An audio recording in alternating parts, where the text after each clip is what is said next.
निरंजन अलख निरंजन हो अलख निरंजन।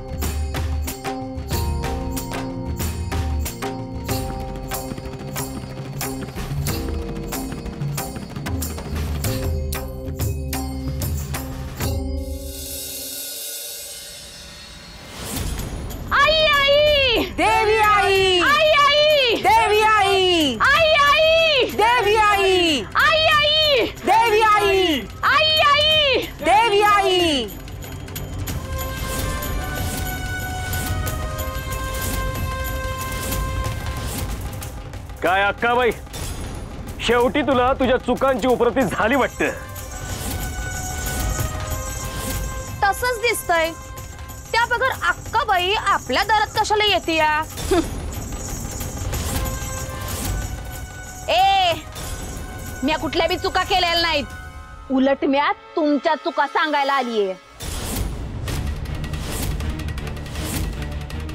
ए बाई, जा तिकडे तुझ्या जागेवर जाऊन बस, माझ्या दारात कालवा करू नको। ए पंच, ही अक्काबाई तुझ्या दारात आलीये का नाही हे तुझं भाग्य समज।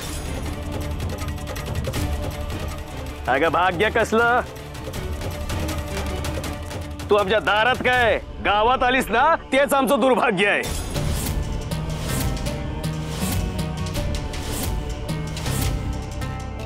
आमचं भाग्य उजवायचं राहू दे, तू इथं कशाला आलीस ते सांग आधी। तुम्हाला नीट समजावून सांगायला आलीये म्या। तुम्ही त्या नाथबाबांची आस धरली नव का ते तुमच्या शेतात धान्य पिकवतील? वय परतस काय बी होयाचं नाही, तवा त्यांच्या पाया पडायचं बंद करा आणि माझ्या पाया पडा। तुझ्या पाया पडाया तू हैस तरी कोण ग? आई आई, देवी आई। ए पंच, तुझ्या बायकोला थोबाड बंद करायला सांग, नाहीतर हितल्या हित तिला मुकी करीन। मी काय सांगतेय ते नीट ऐका। मला गावचं समज भविष्य दिसतंय। उद्या जाऊन तुम्ही माझ्या पाया पडणारच हाय का नाही? तेव्हा आजच माझा मानपान करा, माझी पूजा करा, मला स्वतःच एक ठाण करून द्या।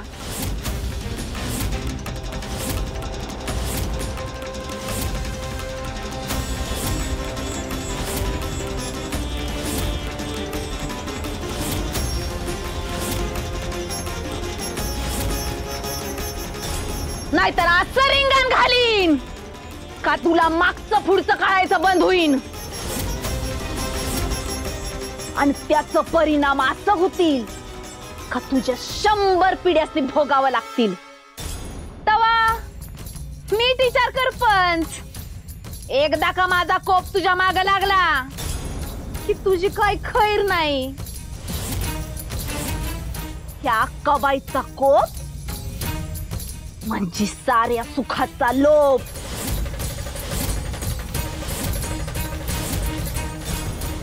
आई आई, देवी आई।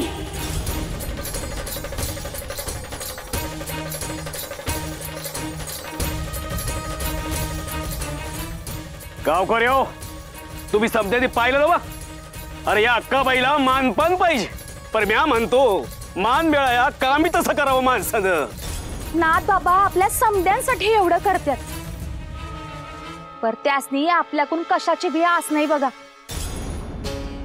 हे बघा, ही अक्काबाई लय स्वार्थी आहे। या असल्या भूता खेताच्या मागे न जाता आपण नाथ बाबांच्या संग राहायचं। काय कळतंय ना समद्यासनी?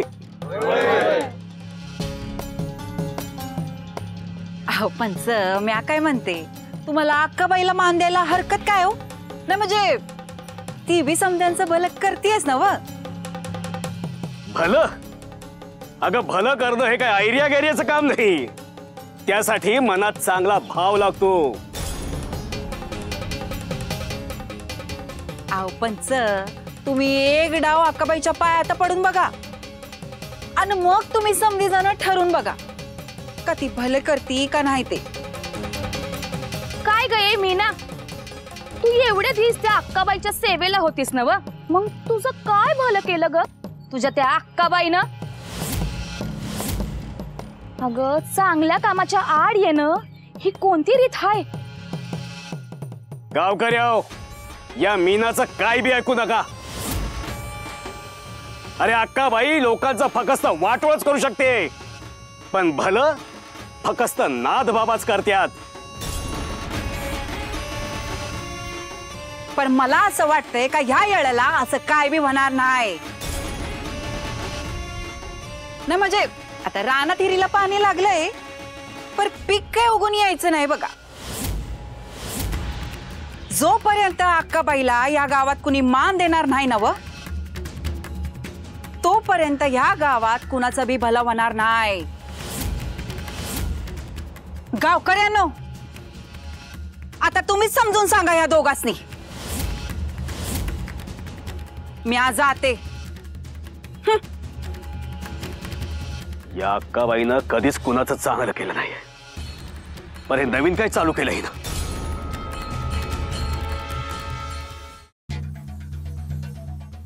श्रीपाद, आपण रात्रीतून घरी येणं अपेक्षित होतं, पण गावात माघारी येता येता दिवस उजाडून गेला.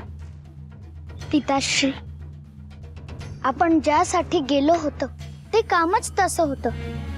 त्याला वेळ हा लागणारच होता. पण घरी तुझी आई काळजी करत बसली असेल. तिच्या प्रश्नांना तोंड देणं आता कठीण होईल. तिची काळजी स्वाभाविक आहे पिताश्री. पण घरी जाऊन आता तिला काय सांगायचं? तिथे जे घडलं तेच सांगूया. बर श्रीपाद, मला एक सांग, तू जे कार्य करत असतो त्याचा इतरांना नक्कीच उपयोग होतो. तू इथल्या आत्म्यांना मुक्ती दिलीस, त्याचा इथल्या लोकांना, इथल्या भूमीला काय उपयोग होईल? महत्वाचं म्हणजे इथे शांतता राहील.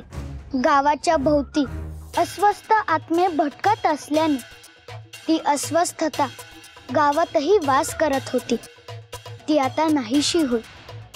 त्याचा प्रभाव आता जाणवणार नाही. श्रीपाद, हे माझ्या ध्यानात आलंच नव्हतं. तू खूप मोठं काम केलं आहेस. अशा भटकणाऱ्या आत्म्यांना योग्य वेळी मुक्ती दिली गेली पाहिजे, जेणेकरून ते पुढच्या जन्मात सत्कर्म करतील. या जन्मात घडलेली पापकर्म त्यांच्याकडून पुन्हा होणार नाहीत. या जन्मी घडलेली पापकर्म ते पुन्हा करणार नाहीत. अशा भटकणाऱ्या आत्म्यांना मुक्ती देण्याचं कार्य संत विभूती करत असतात. मनुष्याला ह्या जन्मात ते समजलं तर त्याला ह्या अस्वस्थेतूनच जावंच लागणार नाही. होय ना श्रीपाद? जगण्याचं मूल्य फार महत्वाचं आहे पिताश्री. लोकांना ते समजत नाही. परमेश्वराने आपल्याला दिलेला हा मनुष्य जन्म सत्कर्मात घालवणं फार आवश्यक आहे. पापकर्म मृत्यूनंतरही अत्यंत कष्टदायक असतात, त्याचाच हा बोध आहे. श्रीपाद, तुझ्याकडून हे सगळं ऐकणं ही माझ्यासाठी फार मोठी गोष्ट आहे. पिताश्री, चला आपण घरी जाऊया. होय, चल.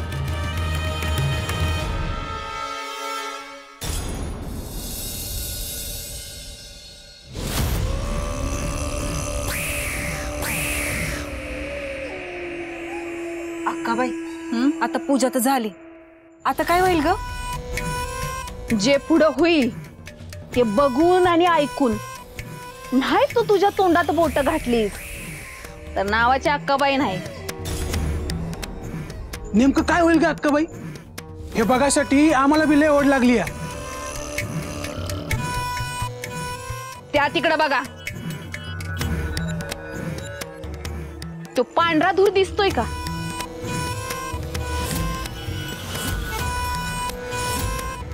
वय वय. बरं अक्काबाई, त्याचं काय ग? तो असाच घुमत घुमत समद्यांच्या शेतात जाईल. नाही त्या समद्या लोकांच्या कष्टाची राख रांगोळी केली तर नाव अक्काबाई नाही सांगणार. आई आई, देवी आई.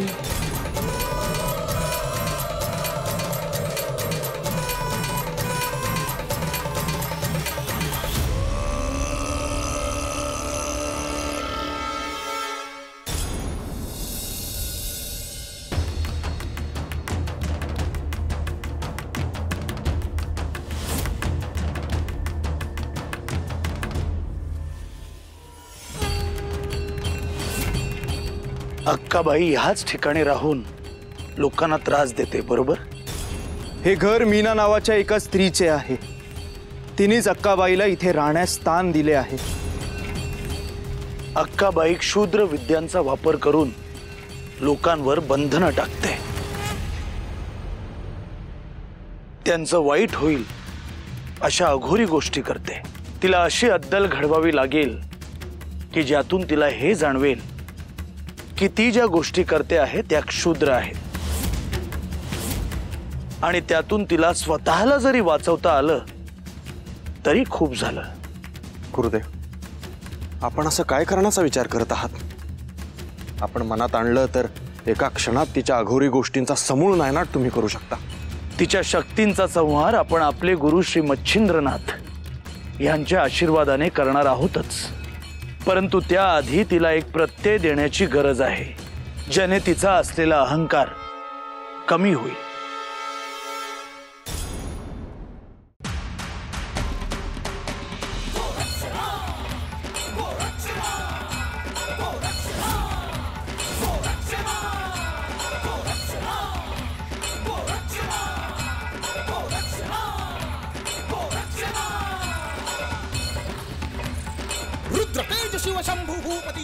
आदेश, अलख, निरंजन.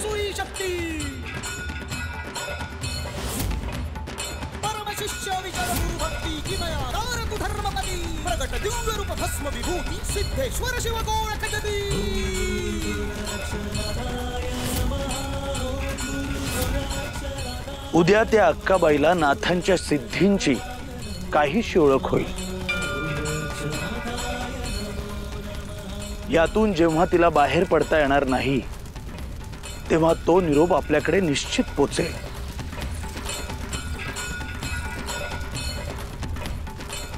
चला आपण निघूया.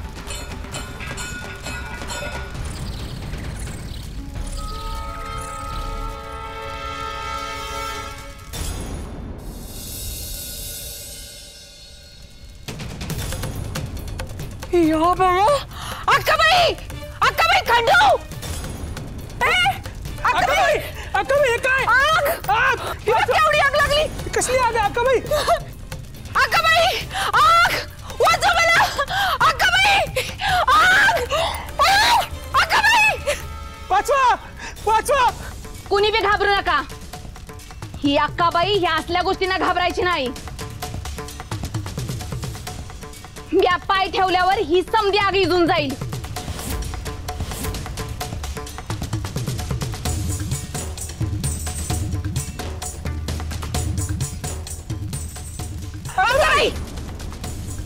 ठीक आहे ना?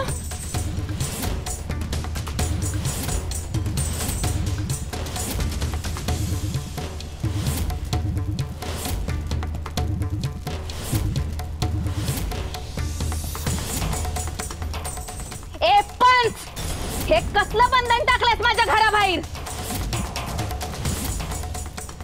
मला बंधनात टाकतोस होय रे? तुझी ही हिम्मत. अक्काबाई, तुझी जी विद्या तू लोकांवर वापरतेस ना तीच उलटली आहे तुझ्यावर. माझ्या समद्या विद्या माझ्या ताब्यात आहेत. हे दुसरं कोणाचं तरी काम आहे. मी इथनं बाहेर पडू नये म्हणून माझ्यावर केलेला डाव आहे ह्यो. तसं असल तर समद्या गावासाठी चांगलं आहे की.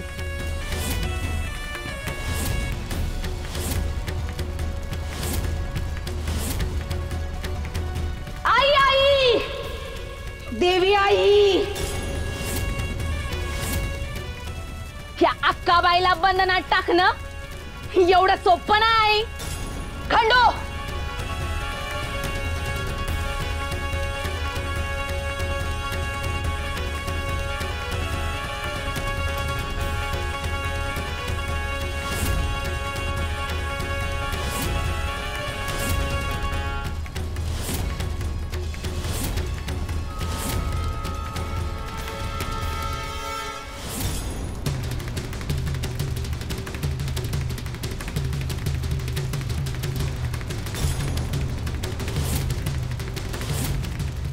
ये पंच, ज्याने कुणी मला ह्या बंधनात टाकलंय त्याला मी सहजासहजी सोडणार नाही.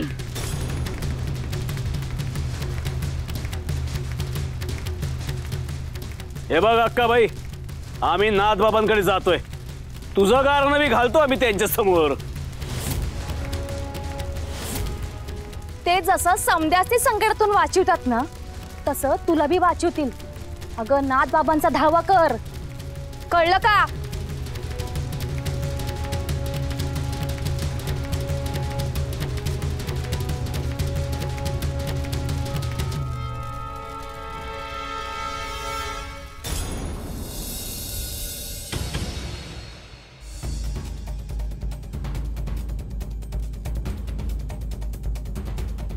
आपण ध्यान करत होतात तेव्हा गुरुश्री गोरक्षनाथ आणि आम्ही गावात गेलो होतो. गावातून भ्रमण करत असताना आम्ही त्या अक्काबाईच्या स्थानापाशी जाऊन आलो. होय भरतरे, मी ध्यान करत असताना पाहत होतो. गोरक्षने अक्काबाईच्या स्थानापाशी बंधन घातलं आहे. होय गुरुदेव, त्या बंधनाचा तिच्यावर काय परिणाम होतो हे आपल्या कानावर येईलच.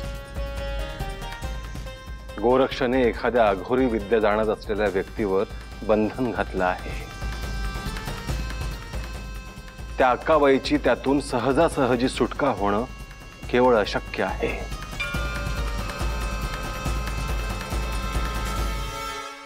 अक्काबाई, अक्काबाई, आता आता ही आग कशी शिजवायची का? हे कुण्या साध्या माणसाचं काम नाही. ज्याच्याकडे सिद्धी आहे त्यानंच केलेलं काम आहे. आणि मला ठाव आहे हे त्या नाथबाबांनीच केलेलं काम आहे. म्या त्यांची माफी मागावी, वैतागून ह्या गावाच्या बाहेर जावं म्हणून हे समद केलेला डाव आहे त्यांचा.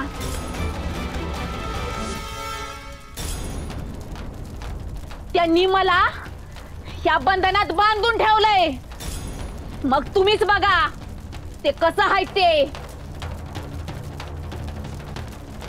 एकदा मला ह्यातनं बाहेर पडू द्या, मग बघाच मी आज तुमच्या समद्यांचं भलं करणार आहे. आई आई, देवी आई. शुभम भवतो. या पंचा.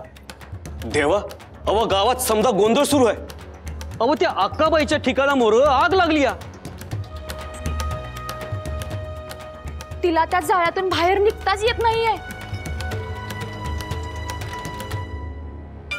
गोरक्षनाथांनी तिच्यावर बंधन टाकले आहे. तिच्यासाठी ती एका प्रकारची शिक्षाच आहे.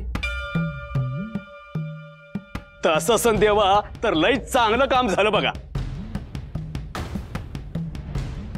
आता ते ह्यातून बाहेर आलीच नाही पाहिजे. लोकांचे त्रास दिल्यावर देव काय शिक्षा करतात ना ते तिला आता कळायच पाहिजे बघा. अव देवा, ती समजासनी कमी समजते. तिला असं वाटतं की तिच्या विद्येमोर कोणी बी मोठं नाही. आता तिची अक्कल बराबर ठिकाणावर आली असेल बघा. खरं तर एखाद्याला शिक्षेतून समज देणं हा शेवटचा पर्याय असतो, आणि अशी शिक्षेतून मिळालेली समज किती काळ टिकून राहते ह्याबद्दलही खात्री नसते.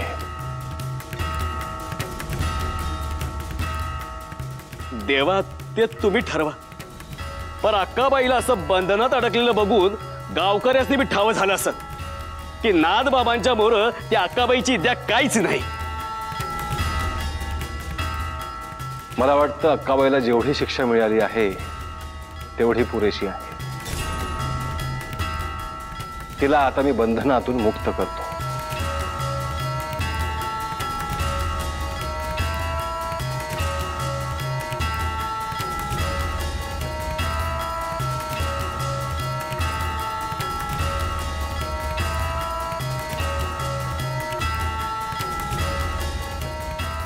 आदेश अलख निरंजन.